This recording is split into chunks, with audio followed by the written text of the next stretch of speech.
오늘 우리에게 주시는 하나님의 말씀은 마태복음 1장 18절부터 25절까지입니다. 예수 그리스도의 나심은 이러하니라.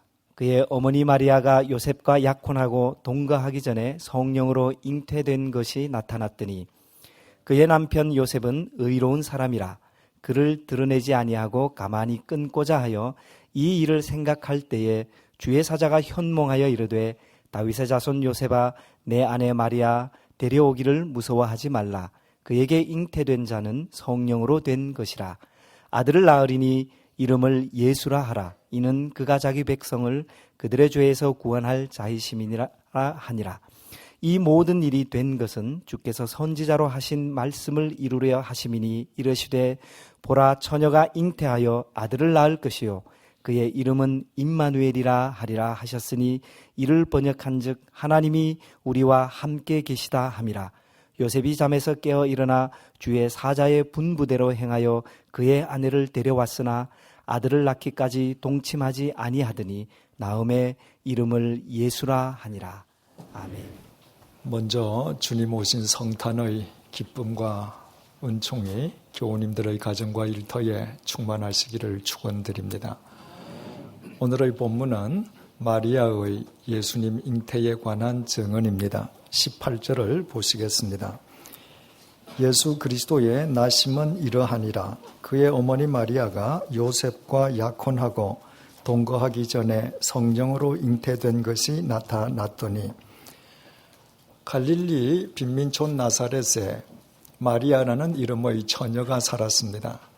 마리아는 요셉의 약혼녀였습니다. 어느 날 마리아가 잉태를 했습니다. 약혼자 요셉과 함께 동거하다가 요셉의 아이를 뵌 것이 아니었습니다. 요셉과는 전혀 무관하게 마리아 혼자 임신한 것이었습니다. 마리아의 임신을 불륜의 결과로 단정한 요셉은 마리아와 파혼할 것으로 마음을 굳혔습니다. 그러나 요셉은 의로운 사람이었습니다. 마리아와 파혼은 하되 사람들에게 드러내지 않고 가만히 파혼하려고 했습니다. 마리아와의 파혼은 기정사실로 하되 한때 자신이 사랑한 마리아를 위해서 파혼 이외의 불필요한 상처를 주려 하지 않았기 때문입니다. 마리아와 파혼은 하면서도 어떻게 하면 불필요한 상처는 주지 않을까? 요셉이 골몰하던 중에 어느 날 밤 꿈을 꾸게 됩니다. 19절에서 21절입니다.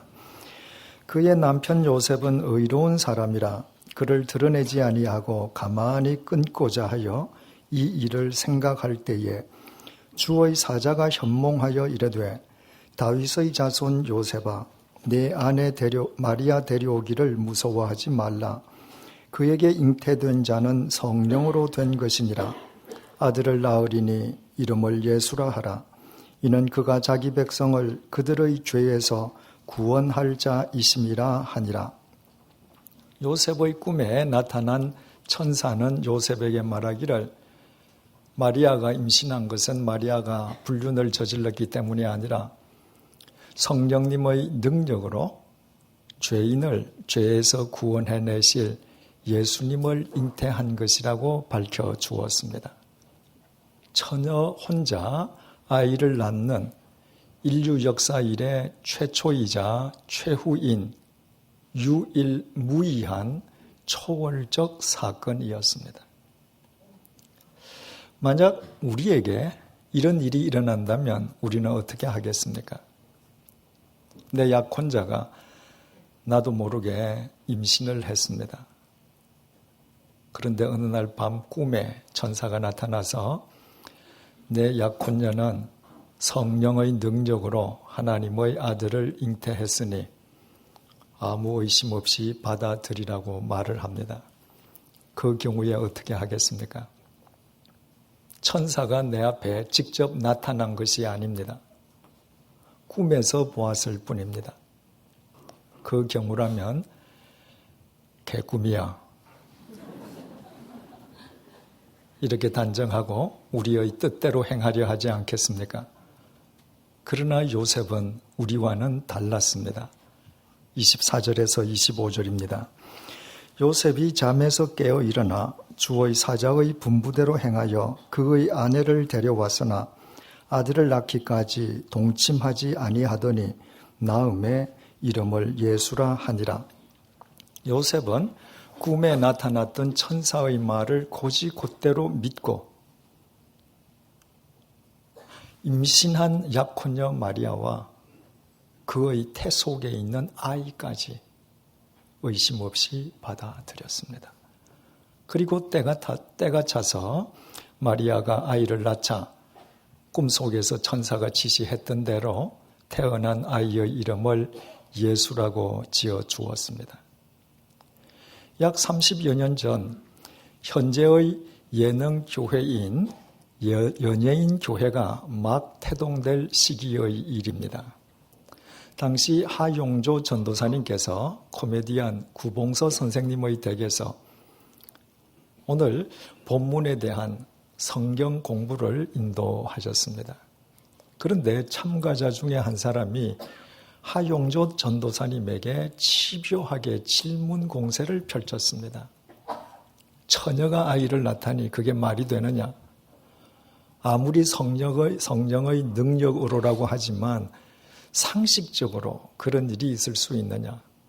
또 자기 약혼자가 임신을 했는데 약혼자는 말할 것도 없고 뱃속에 있는 아이까지 아무 의심 없이 받아들인다는 것이 현실 속에서 과연 가능한 일이냐며 계속 질문 공세를 펼치는 바람에 성경 공부가 더 이상 진척될 수가 없었습니다.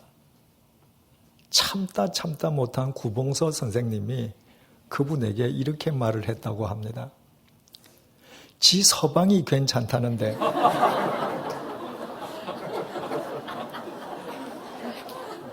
왜 네가 난리야?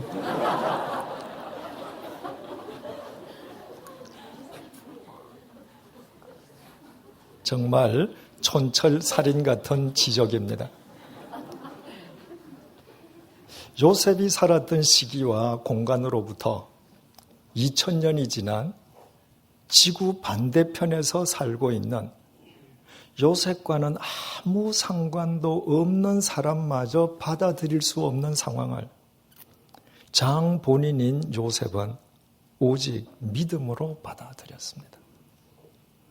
그것이 단지 요셉 개인의 의지와 결단만으로 가능할 수 있었겠습니까? 마리아가 잉태한 것이 성령의 능력으로 하나님의 아들을 잉태한 하나님의 섭리가 아니고서야 임신한 자기의 약혼녀뿐만 아니라 그 약혼녀 태 속에 있는 아이까지 요셉이 받아들이는 일이 현실 속에서 어떻게 가능할 수 있겠습니까? 그뿐이 아닙니다. 아기 예수를 낳은 마리아가 남편 요셉과 함께 유대인들의 정결 예식을 치르기 위해서 아기 예수를 품고 예루살렘 성전으로 들어갔습니다. 마침 그곳에 있던 선지자 시므온이 아기 예수가 누구인지 알아보았습니다. 그리고 마리아에게 칼이 내 마음을 찌르듯 하리라고 말을 했습니다. 원어에 롬프 하이아라고 사용된 단어는 군인들이 전쟁에서 사용하는 큰 칼을 의미합니다. 따라서 시므온의 말은 앞으로 마리아가 예수로 인해서 큰 칼에 마음이 난도질을 당하는 것 같은 고통을 겪을 것이라는 의미였습니다. 한마디로 마리아는 앞으로 예수로 인해서 마테르 돌로로사, 눈물의 어머니가 될 것이라는 말이었습니다. 예수의 어린 시절에 마리아는 자신의 태로 낳은 예수로 인해 더없이 행복했을 것입니다. 그러나 예수님이 공생애를 시작하신 뒤부터 마리아는 예수님으로 인해 마음 편한 날이 없었을 것입니다. 자신의 태로 낳은 예수님이 유대교 지도자들의 끊임없는 모함과 살해 위협에 시달리는 것을 매일 목격해야만 했기 때문입니다. 바로 그 마리아가 드디어 큰 칼로 마음이 난도질을 당하는 것과 같은 고통의 순간을 맞았습니다. 요한복음 19장 25절은 예수님께서 십자가에 못 박혀 돌아가시는 죽음의 현장에 예수님의 생모였던 마리아 역시 입회하고 있었음을 밝혀주고 있습니다. 로마 군인들의 채찍질에 예수님의 가슴과 등의 살점이 떨어져 나가며 온 몸이 피투성이가 됩니다. 예수님의 손과 발에 못이 박히고 도마 위의 생선이 튀어오르듯 로마 군인이 망치를 내리칠 때마다 예수님의 온 몸은 고통으로 튀어오릅니다. 마침내 고통 속에서 예수님은 숨을 거두고 로마 군인이 예수님의 옆구리를 찌르자 이미 운명하신 예수님의 시신에서 마지막 피, 물 한 방울까지 다 쏟아져 내립니다. 지금 마리아 앞에서 그 끔찍한 죽음의 고통을 당하고 있는 예수님은 다른 사람이 아니었습니다. 그 사람은 마리아가 자기 태로 낳은 아들이었습니다. 자기의 젖을 빨리고 자기의 품으로 양육한 아들이었습니다. 예수를 낳은 마리아에게 어찌 모성 본능이 없었겠습니까? 기차가 달려오는 것도 모르고 철길에서 놀고 있는 아이에게 뛰어들어가 아이를 밀쳐내고 자신이 기차에 치여 죽는 것이 동서고금을 막론하고 아이를 가진 어머니의 정상적인 모성 본능입니다. 그렇다면 자신이 보는 앞에서 자신의 태로 낳은 아들이 죽어가는 것을 어찌 살리고 싶지 않았겠습니까? 왜 살리고 싶은 마음이 마리아에게 없었겠습니까? 유대교 지도자들이 로마 총독 빌라도에게 압력을 넣어서 예수님을 십자가 사형에 처한 죄목은 예수님이 하나님의 아들을 참칭한다는 것이었습니다. 이를테면 신성모독죄였습니다. 개의 새끼는 개고 사람의 자식은 사람인 것처럼 예수님이 스스로 하나님의 아들을 칭한다고 하는 것은 갈릴리 빈민 주제에 스스로 하나님이라 주장하는 것을 의미했습니다. 예수님이 하나님의 아들이라 했기에 살점이 떨어져 나갈 정도로 채찍질을 당해서 온몸이 피투성이가 되었고 하나님의 아들이라 했기에 십자가에 못 박혔고 하나님의 아들이라 했기에 운명한 뒤에도 예수님의 시신은 창에 찔리는 수모를 겪어야만 했습니다. 그 모든 것은 마리아의 눈앞에서 벌어진 광경입니다. 마리아는 예수님의 생모였습니다. 마리아는 모성 본능을 지닌 예수님의 모친이었습니다. 그렇다면 마리아의 한마디로 예수님은 죽음의 고통에서 벗어날 수도 있었습니다. 저 예수는 하나님의 아들이 아닙니다. 저 예수는 내 아들입니다. 마리아가 이렇게 외치는데도 예수님이 계속 스스로 하나님의 아들이라 한다면 여러분, 내 아들 예수는 정신병자입니다. 저 예수의 아버지는 암흑의 남자이지 하나님이 아닙니다. 내가 내 몸으로 낳은 내 아들이 어떻게 하나님의 아들일 수 있겠습니까? 저 미친 불쌍한 내 아들을 살려주십시오. 마리아가 이렇게만 외치면 예수님은 죽음의 고통에서 벗어날 수도 있었습니다. 그러나 마리아는 모성 본능을 억누르면서도 큰 칼로 가슴이 난도질 당하는 고통을 참으면서도 자신의 태로 낳은 예수님이 십자가에 못 박혀 돌아가시는 그 현장을 끝까지 잠잠히 바라보기만 했습니다.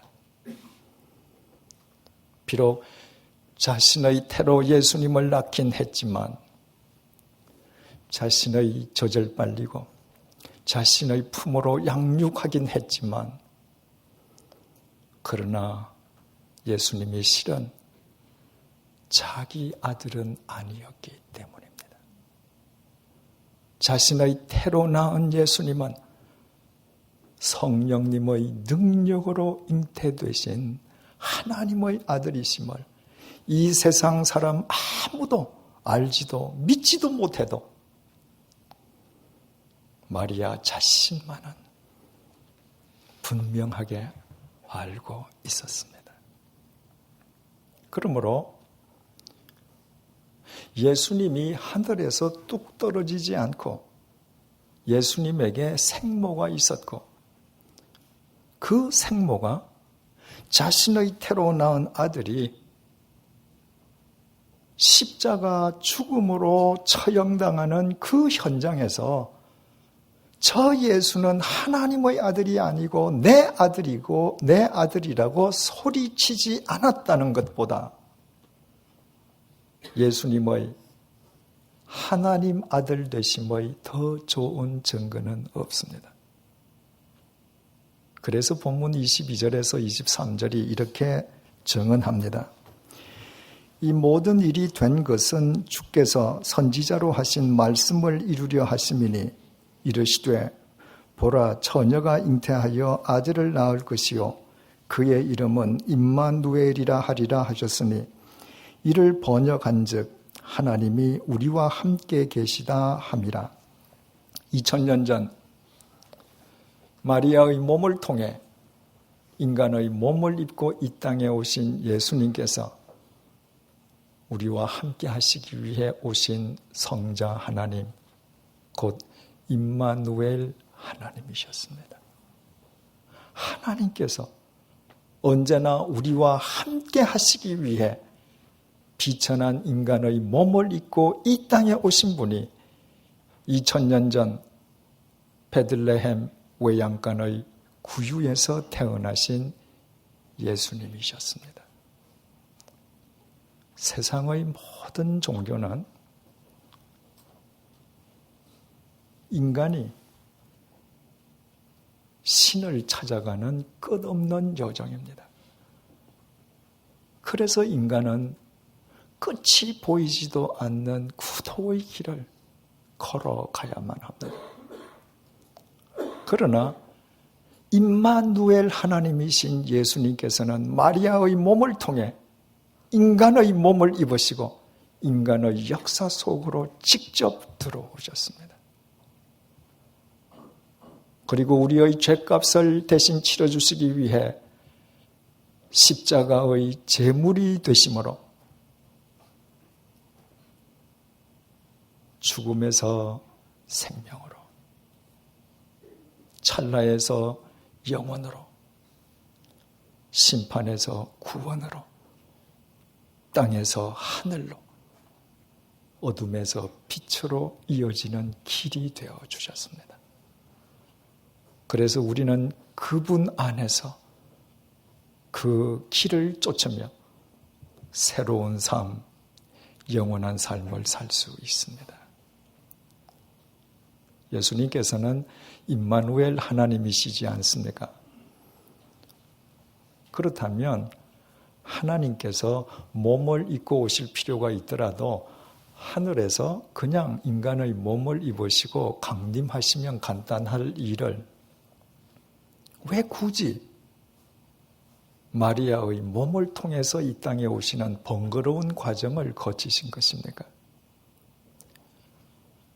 하나님이 마리아, 그것도 이 세상에서 배운 것도 없고 가진 것도 없는 가장 비천한 나사렛 빈민 마리아의 몸 속에서 잉태되심으로 당신이 모든 인간에게 생명으로 임해주시는 생명의 구주이심을 보여주시기 위함이었습니다. 하나님께서 비천한 마리아의 몸 속에서 잉태되셨기에 그분은 오늘 보잘것없는 우리에게도 임하셔서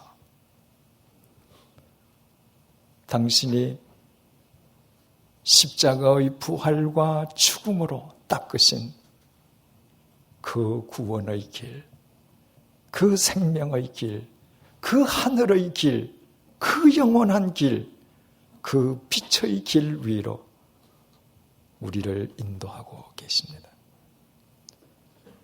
그 길의 영원한 의미와 가치를 알고 있는 우리이기에 우리 주님의 성탄을 기리는 오늘 우리에게 만 개의 입이 있다 할지라도 주님의 성탄을 온전히 찬양하기에는 여전히 역부족일 것입니다.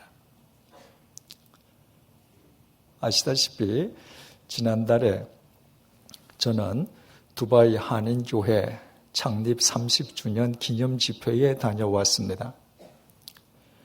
현재 쿠웨이트에서 근무하고 있는 저와 이름이 똑같은 이재철 집사님 내외분도 일부러 쿠웨이트에서 두바이로 와서 집회에 참석했습니다.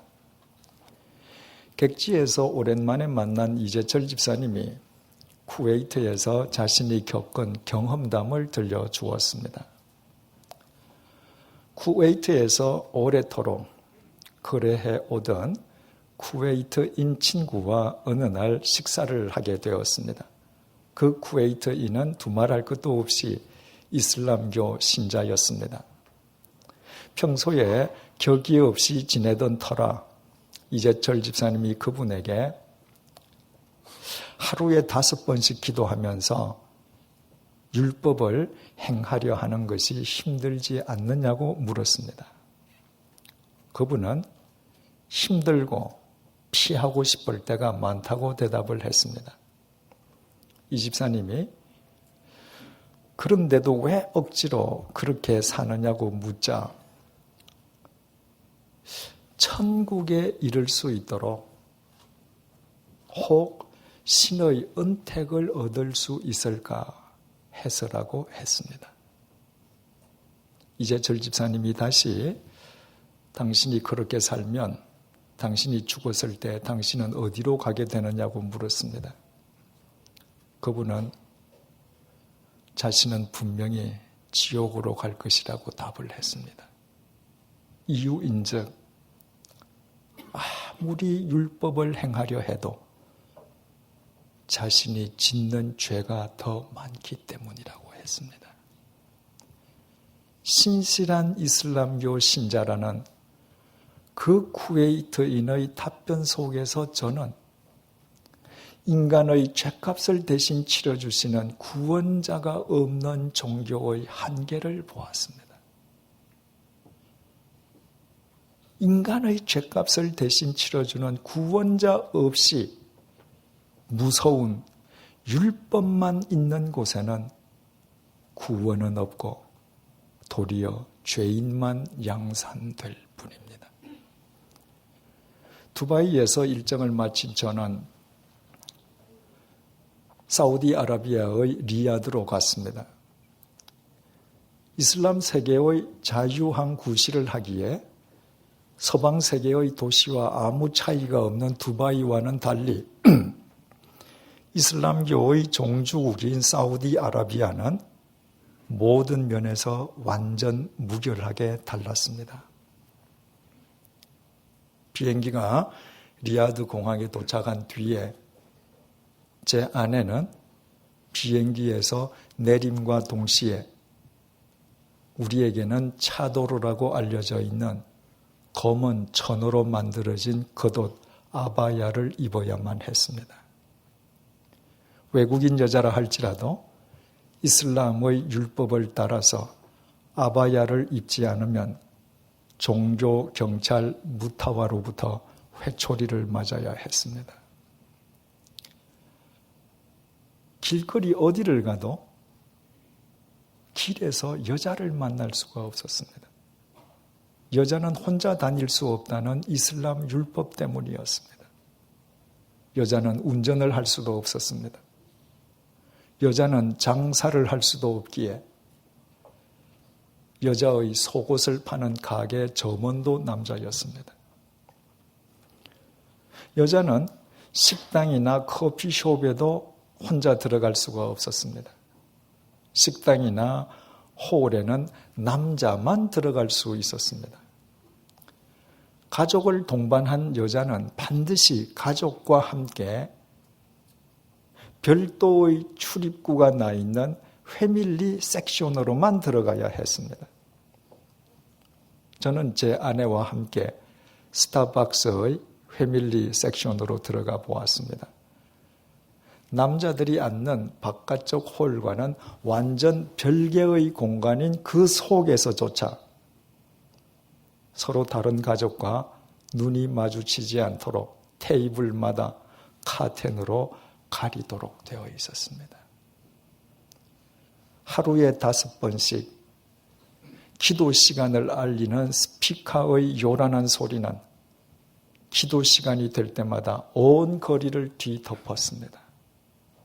그 모든 것은 율법을 지키기 위함이었습니다. 한마디로 그 세상은 율법으로 인해 인간의 삶이 실종되어 버린 율법만의 천국, 바꾸어 말해 인간이 율법의 노예로 전락한 율법의 감옥이었습니다. 구원을 얻었기에 율법을 지키는 것이 아니라 구원을 얻기 위해 율법을 지켜야만 했습니다. 신의 은총으로 구원을 얻는 것이 아니라 신을 향한 율법의 자기 공로로 구원을 얻어야 했습니다. 구원자의 도움으로 신 앞에 나아가는 것이 아니라 오직 자기 힘으로 신에게 다가가야만 했습니다. 그곳에서 체류하는 3박 4일 동안 이재철 집사님이 제게 전해준 쿠웨이트인 친구의 말이 제 귓가에서 떠나지를 않았습니다. 천국에 이를 수 있도록 혹 신의 은택을 입을까 하고 하루에 5번씩 기도하고 율법을 행하려 하지만 짓는 죄가 더 많기 때문에 죽어서는 지옥 갈 것이 분명하다던 그 신실한 이슬람 신자의 말이었습니다. 인간인 우리가 누구보다도 인간을 잘 알지 않습니까? 죄성을 지니고 있는 인간이 어찌 율법을 통한 자기 공로로 신에게 나아갈 수가 있겠습니까? 그래서 사우디아라비아에 체류하는 3박 4일의 기간은 저처럼 더러운 죄인에게 먼저 찾아오셔서 당신의 보혈로 닦으신 생명과 구원의 길로 나를 인도해 주신 나의 구원자 예수님께 감사드리는 감격의 기간이기도 했습니다. 예수님께서 먼저 나를 찾아오셔서 나를 생명과 구원의 길로 인도해 주시지 않으셨던들 저 역시 오늘도 율법의 멍에 아래에서 신음하고 있을 것이 분명합니다. 내가 오직 하나님의 은혜로 구원받은 그리스도인으로 살아간다는 것, 죄와 사망과 율법의 심판으로부터 나를 해방시켜 주신 구원자가 내게 있다는 것보다 더 큰 은혜, 더 큰 선물, 더 큰 행복이 없음을 리야드의 3박 4일 동안 뼈저리게 느꼈습니다. 사랑하는 교우 여러분, 우리에게는 구원자가 있습니다. 우리가 우리의 죄를 인식하기도 전에 우리의 죄값을 대신 치러주시기 위해 십자가의 제물로 돌아가신 구원자가 계십니다. 우리가 그분을 알기도 전에 우리에게 먼저 임하셔서 당신의 십자가 보혈로 닦으신 하나님께 이르는 길로, 그 구원과 생명의 길로 우리를 인도해 주신 구원자가 계십니다. 우리가 그분의 도움을 요청하기도 전에 죽음을 깨뜨리고 부활하심으로 우리가 가야 할 영원한 길을 우리 앞에 닦아주신 구원자가 계십니다.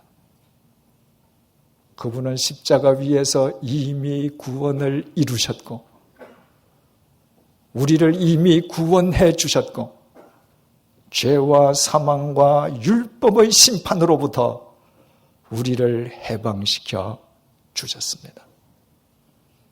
그리고 우리가 당신이 닦으신 그 길 위를 계속 걸어갈 수 있게끔 당신의 말씀과 진리의 빛으로 언제나 우리를 도와주십니다. 그분은 예수 그리스도이십니다. 예수님께서 우리에게 먼저 구원의 손길을 내밀어 주시지 않으셨던들 우리가 죄와 사망, 율법의 심판으로부터 자유하는 그리스도인으로 오늘 이 자리에 앉아 있을 수는 결코 없었을 것입니다.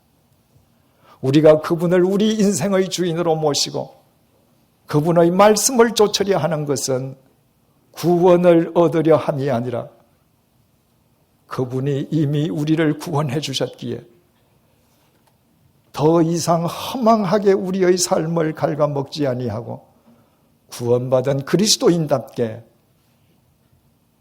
참된 생명의 삶을 살기 위함입니다. 오늘은 그분이 우리를 위해 마리아의 몸을 통해 인간의 몸을 입으시고 인류의 역사 속으로 들어오신 날을 기념하는 성탄절입니다. 그분으로 인해 죄와 사망과 율법의 심판으로부터 해방된 우리가 어떻게 무엇으로 그분의 성탄을 축하할 수 있겠습니까?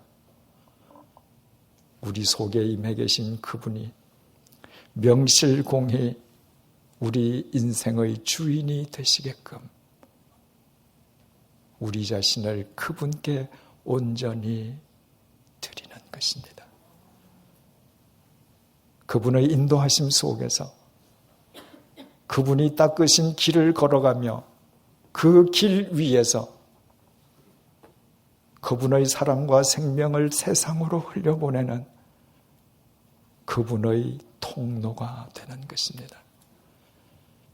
그때 우리가 아무리 보잘것없는 존재라 할지라도 우리의 삶을 통해 그분의 사랑과 생명과 능력의 말씀이 육신을 입을 것이요 우리의 매일은 그분 안에서 세상의 어둠을 비추는 소망의 성탄절이 될 것입니다. 지금 우리에게 임해 계시는 그분, 언제나 우리와 함께 하시기 위해 우리의 삶 속에 임해 계신 그분은 천지를 창조하신 전능하신 임마누엘 하나님이시기 때문입니다. 기도하시겠습니다.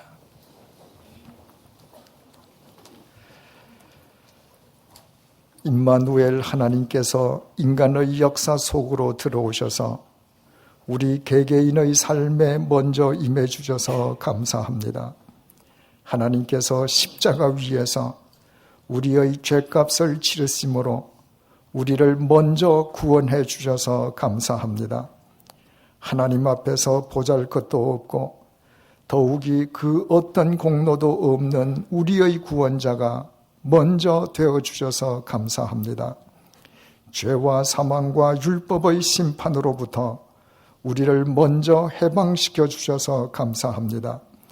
하나님께서 십자가의 보혈로 닦으신 그 생명의 길, 그 구원의 길, 그 영원한 길, 그 빛의 길로 우리를 친히 인도해 주셔서 감사합니다.